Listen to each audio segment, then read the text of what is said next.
চালকে প্রথমে ধুয়ে আমি ভেজে নিচ্ছি। সবাই এটা হচ্ছে মুগ ডাল আমি ধুয়ে রেখেছি, আর এটা হচ্ছে চিরাটাকে এভাবে ভেজে নিব তেলের মধ্যে।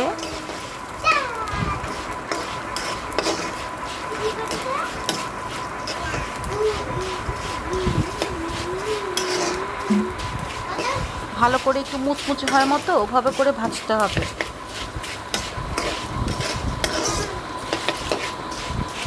যখন ব্রাউনিশ একটা কালার চলে আসবে, না আসা পর্যন্ত এটা ভাজতে হবে। তারপর হচ্ছে আমি চিরাটা উঠিয়ে নেওয়ার পরে মুগ ডাল অনেকক্ষণ ভিজিয়ে রাখার পরে পানি ঝরতে দিয়েছিলাম, দেন ওখান থেকে নিয়ে এখন আমি ভাজতে দিচ্ছি। এখন আমি মুগ ডালটাও ভালোভাবে ভেজে নিব।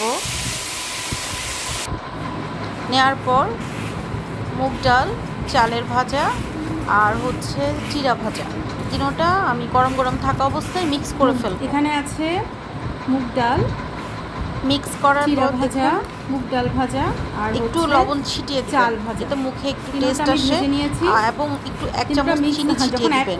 দুইটা খুব দারুণ একটা ফ্লেভার আসবে।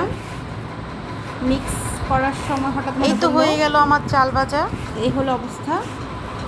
দেখুন, বৃষ্টি পড়লে আমাদের এখানে এটা কিন্তু খাওয়া হয়, খেতে কিন্তু খুবই দারুণ। আমার বাবার খুব পছন্দ।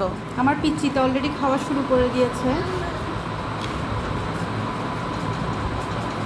ওকে আপুরা, সবাই ভালো থাকবেন। আসসালামু আলাইকুম।